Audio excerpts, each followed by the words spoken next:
Spence update on the drug testing with Crawford, and also start off here. Errol Spence said if the fight didn't happen, it would have damaged his legacy, and along with Terence Crawford legacy. Let's talk about it. Check out the boxing news welterweight playlist and the boxing rumor playlist for the drug testing part. So thumbs up the video, share the video, subscribe to the channel, and subscribe button.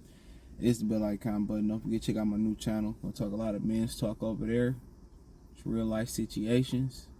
The link's in the description. It's in the link tree as well too. So you just go over there. If I give you the name, you ain't gonna find it directly. So just use the links in the descriptions and in the comment sections. I'll try to pin it in the comment sections when the videos come up. But he right.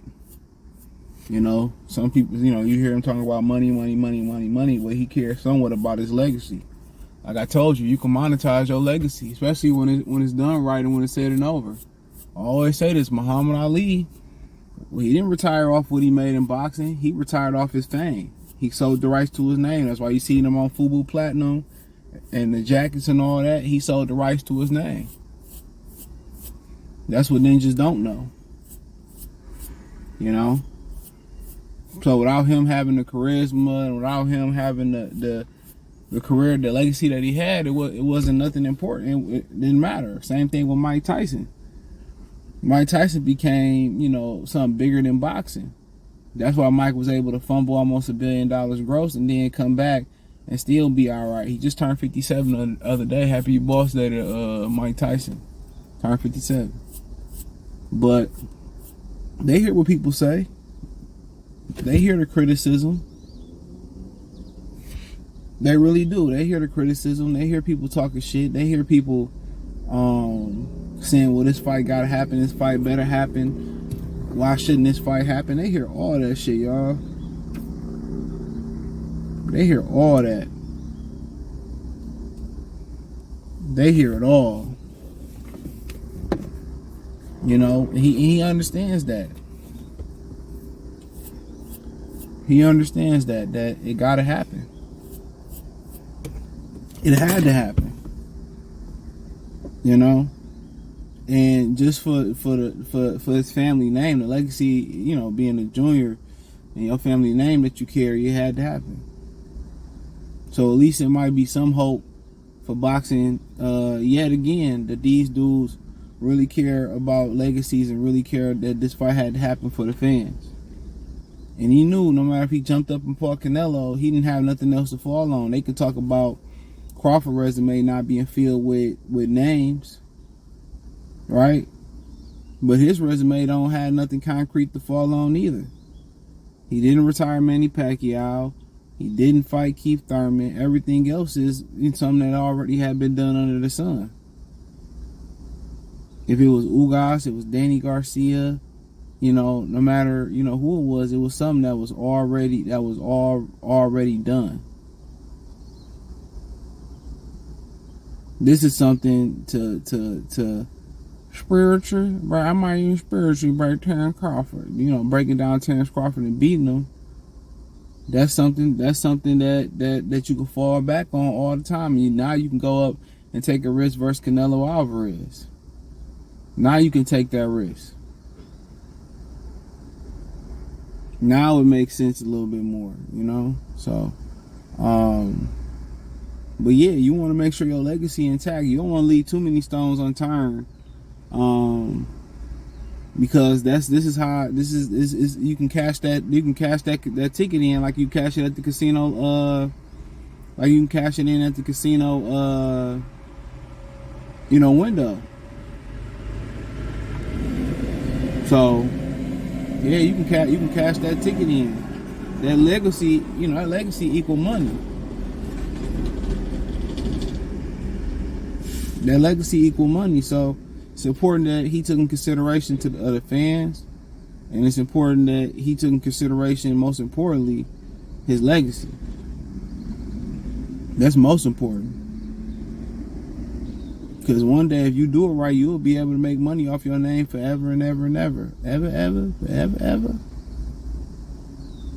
So, you can't forget that. But, for whatever reason he took this fight, was it, hearing people drag his name through the mud? Was it, him wanting to be a competitor? I don't think he just did it just say, oh man, we had to do it for the legacy. I think he heard people talking that shit about him. And he didn't let Al Heyman blow this fight into something that it shouldn't even have blew into. In a timely manner, it wouldn't even got to the point if you lose and people gonna jump off the bandwagon and say you a fraud and shit. But it all depends on how you lose too. So, but as far as drug testing, it was told to me they testing. For inquiring minds, they testing. It won't be made public. I remember he fought Sean Porter. It remained confidential. I think that was one of the PBC requests to keep the testing remaining confidential. So yeah, when you fought Sean Porter, that testing wasn't available. It was discreet. It was discreet. Just like your Blue Chew pill, your Blue Chew, your Viagra Cialis pills they mailed to your ass. They was discreet. They was discreet. So I mean, we don't know what's going on. Why is it confidential? Vegas got a stake into it financially. Vegas got a stake in it. They get a percentage of the gate, each promoter, so they can't financially put all this marketing into this fight. And then a drug test come up, and now you got to refund people money. And if you don't, you face a class action lawsuit.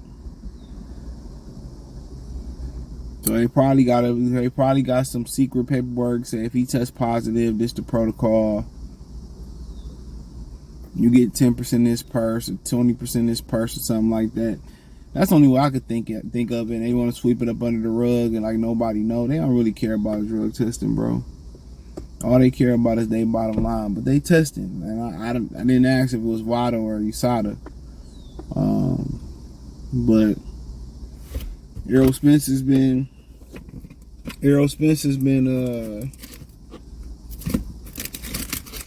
he's been accused for years of being on that shit. And they got more smoke for guys who they think on that shit than for guys who then got popped and who is on that shit.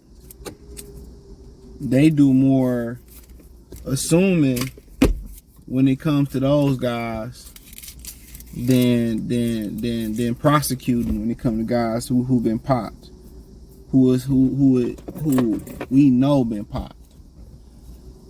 It's like, okay, they popped, let's move on to the next guy. Let's go up there and get to the next guy.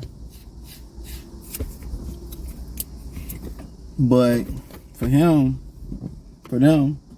I mean, once you sign that confidentiality agreement and that, or you choose not to test, it is what it is. You knew he had a competitive advantage. My thing is, it always raises eyebrows when you moving in secret with things like this.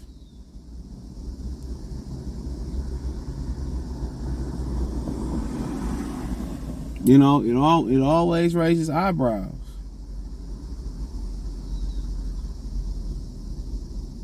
It always raises eyebrows.